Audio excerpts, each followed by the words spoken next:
The smallest detour can lead to the most extraordinary destination.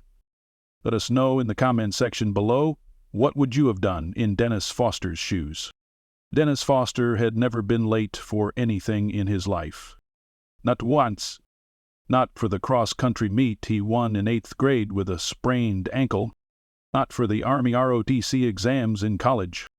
And definitely not for an interview with Manning & Co., the one firm in Chicago that could make his entire future snap into place. That's why his jaw clenched the way it did, sitting in the driver's seat of a 2008 Honda Civic that rattled at high speeds, his foot tapping like a metronome of nerves, and his eyes darting between the GPS and the time glowing red from the dash. 8:42. 18 minutes. 18 minutes until he had to impress a roomful of finance execs in a building across the city. On the top floor, in a tailored suit that still had the store tag folded into the pocket because he'd bought it with rent money he didn't really have. 18 minutes and he still hadn't made it off Wabash Avenue. Then he saw him, an old man, bent beside a silver Buick, hooded coat soaked through, arms trembling around a tire iron. Rain hammered down in waves, streetlights blinking through the storm like uncertain signals. The Buick leaned awkwardly toward the curb, its front right tire completely shredded. Dennis slowed the car, then cursed himself for it. He didn't have time for this. He gripped the steering wheel tighter, pretending he hadn't seen the man. He could pass right by. The guy probably had someone coming anyway. AAA or a family member. People like that always had people, right? But just before he pressed the gas, Dennis looked again. The man's hand slipped. The iron clattered to the pavement. And the old man didn't bend down to pick it up. He just stood there, frozen, his shoulders sagging, like whatever strength had carried him this far had just run out.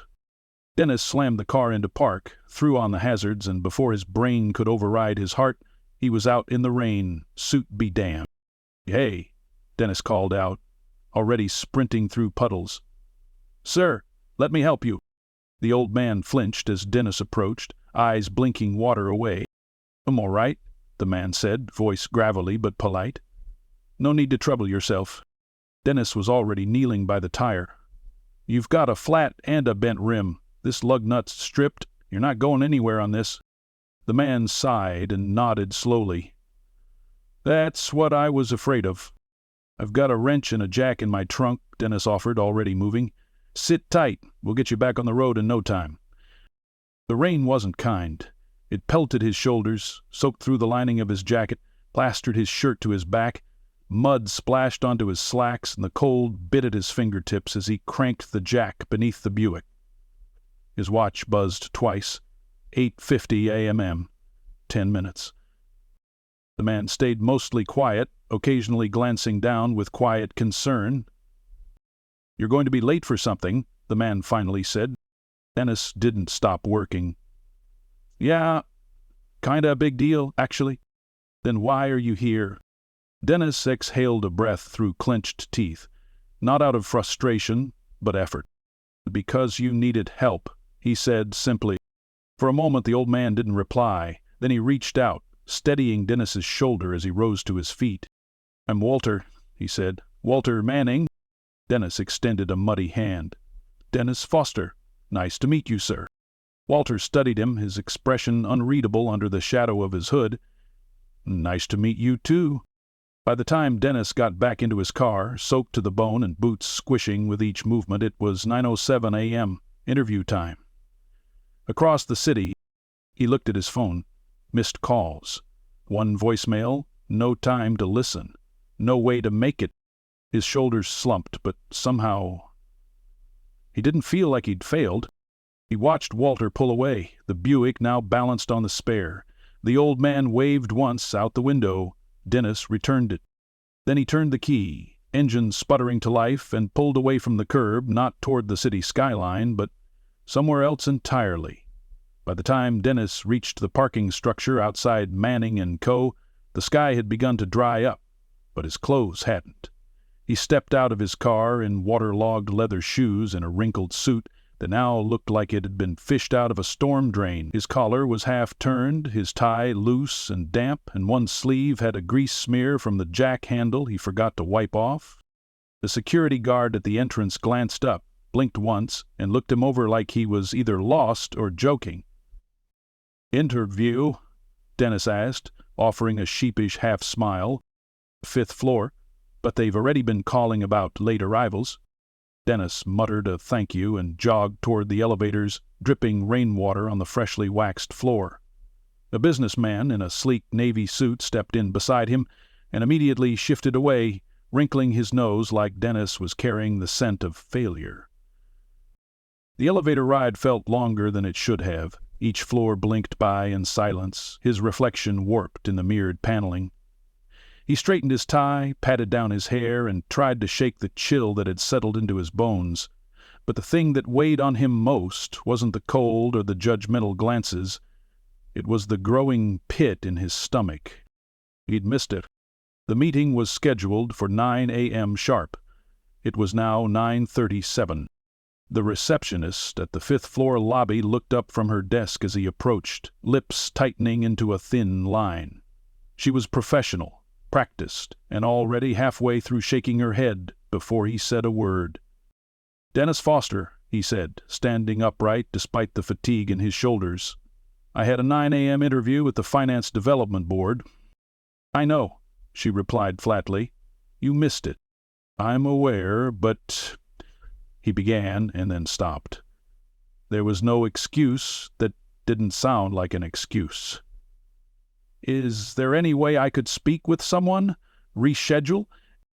She tapped something into her computer and then looked at him again, slower this time. Her tone softened, if only slightly.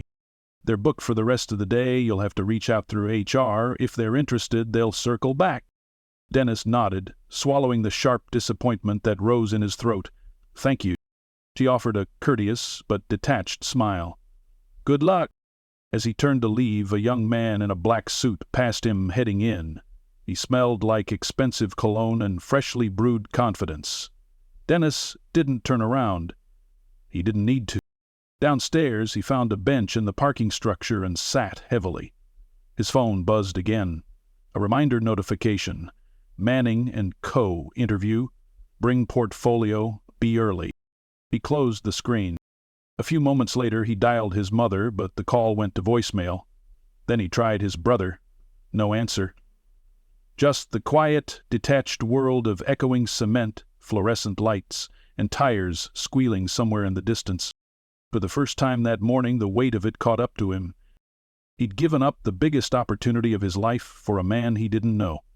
No applause, no job, not even the benefit of being heard.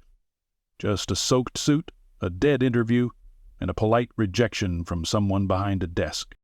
He let his head fall into his hands. "You idiot," he muttered to himself. "You absolute idiot."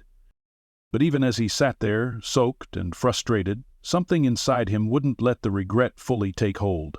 The image of Walter, standing helpless by that broken-down car, came back into focus, the kind of moment that separates talkers from doers.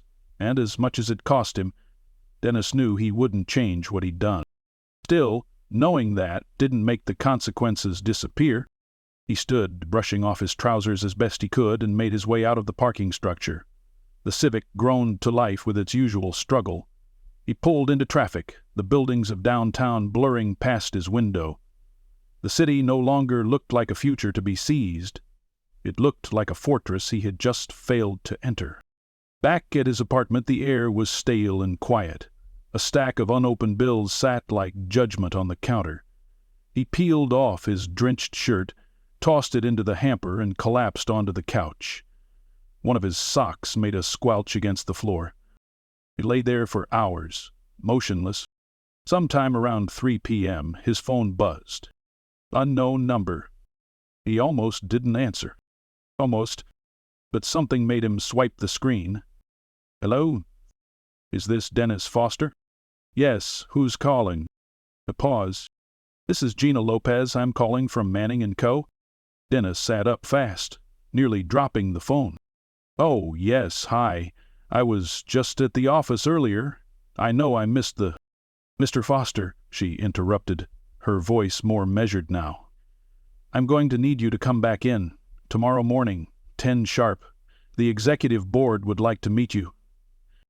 Dennis blinked. I'm sorry, I thought they'd like to speak with you in person, she said. It won't be a formal interview, just a conversation. Can I ask why? Another pause, then a slight smile in her tone. Let's just say someone very important was impressed with your decision this morning. See you tomorrow. Dennis nodded slowly, his heart thudding in his chest. Yes, I'll be there. He set the phone down, breath catching between disbelief and adrenaline. And for the first time all day, he smiled.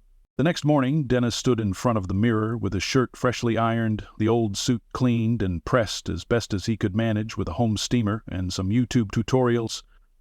He double-checked everything. Tie straight, belt polished, shoes shined. His face looked a little older than it had 2 days ago. Maybe not older, but different. Like someone who'd been through something and was still standing.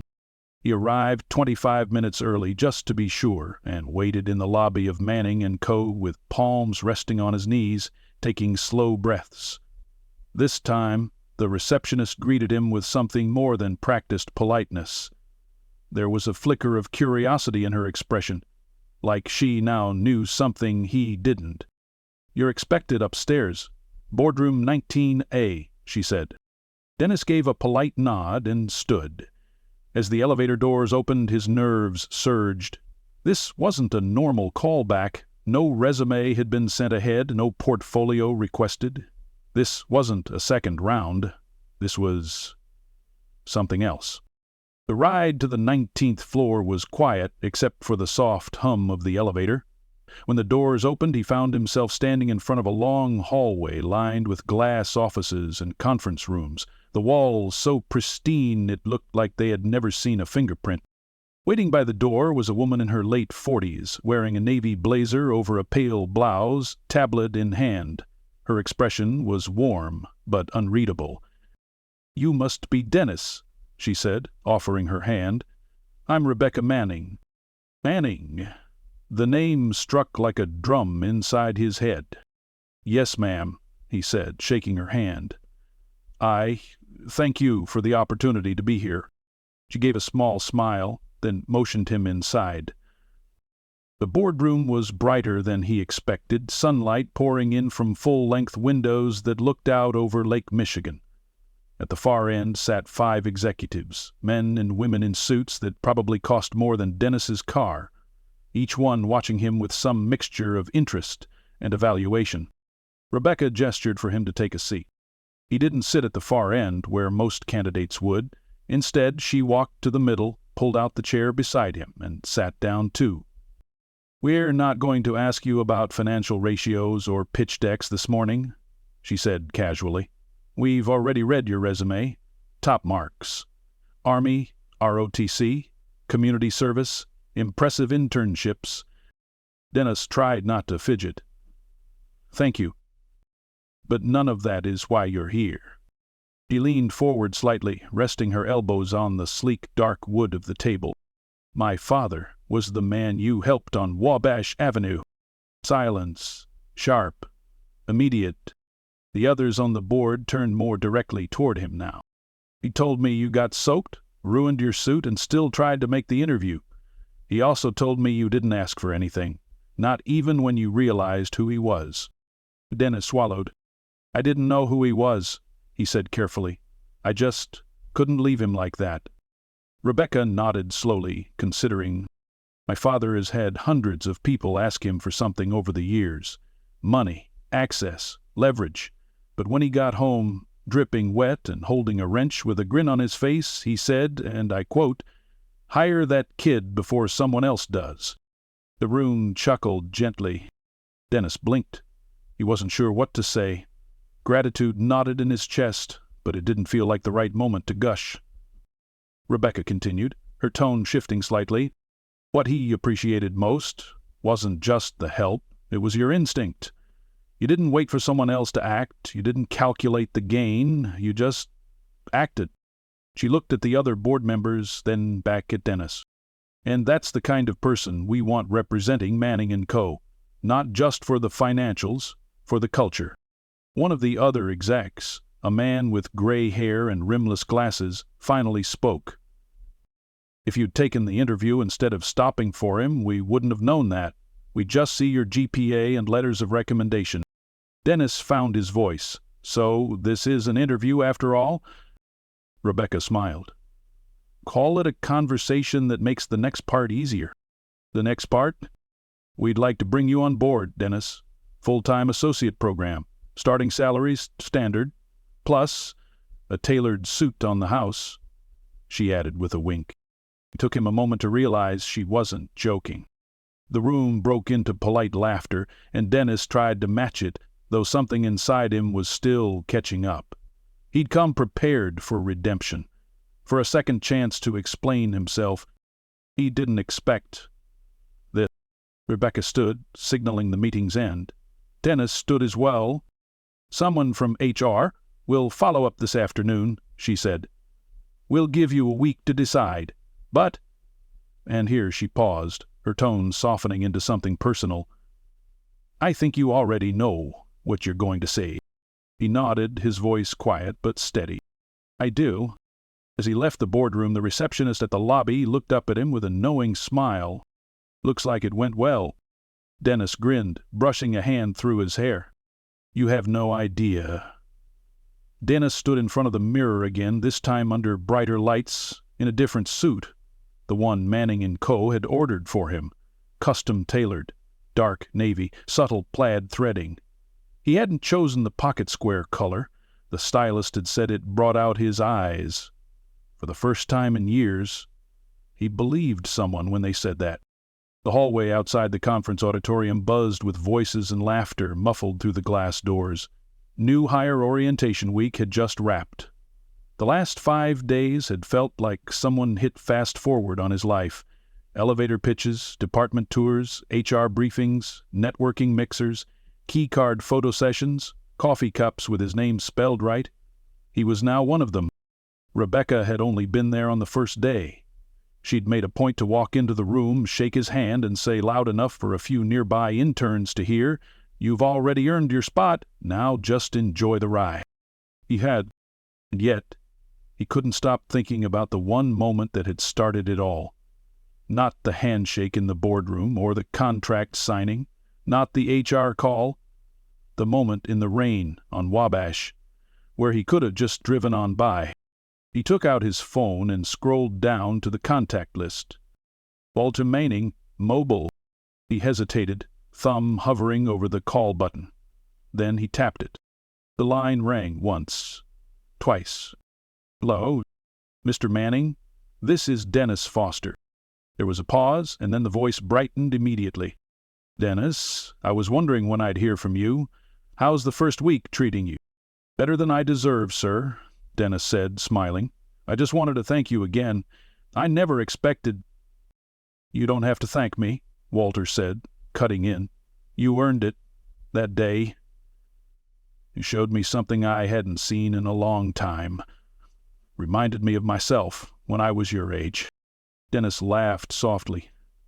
"I don't know if I could fill your shoes. No one's asking you to. Just keep walking in your own. That's more than enough." There was a pause, but not an awkward one. Comfortable, like the kind between people who share a mutual understanding. One forged under thunderclouds and streetlights. "Well," Dennis said, "I owe you dinner at the very least. You still like Italian?" "You found out about my weakness for linguine, huh?" Walter chuckled. "Tell you what, I'll let you pay, but only if I pick the wine." They hung up, and Dennis slid the phone back into his pocket. Across the room, one of the other associates waved him over. "Foster, they're calling us in." He nodded and joined the others. They filtered into the large conference hall where dozens of newly hired analysts, developers, marketers, and managers took their seats in neat rows. At the front, banners reading "Welcome to Manning & Co." hung from the stage's overhead rig. A sleek video began to play on the projector, showcasing moments from the company's past. stock market victories, philanthropic projects, testimonials from employees around the world. Dennis sat near the center, hands resting calmly on his knees. A few seats away, one of the new hires leaned toward him.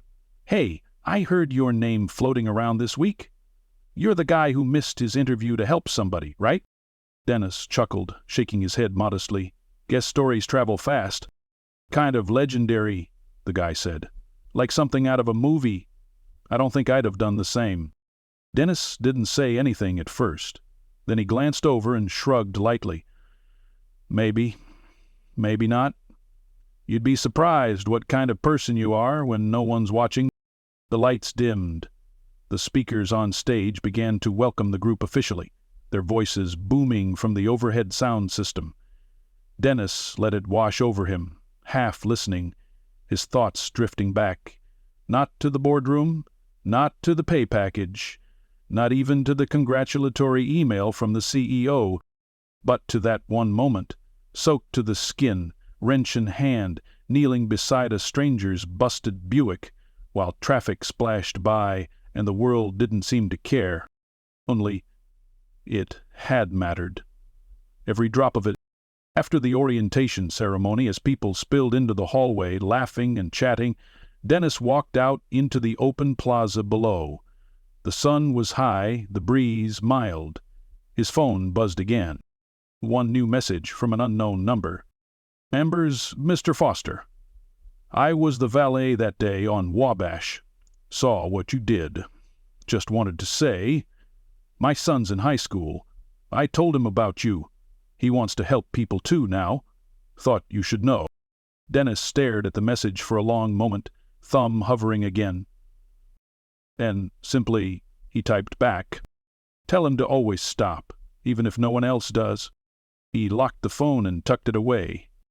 Then he smiled, adjusted the collar of his brand-new suit, and walked into the rest of his life.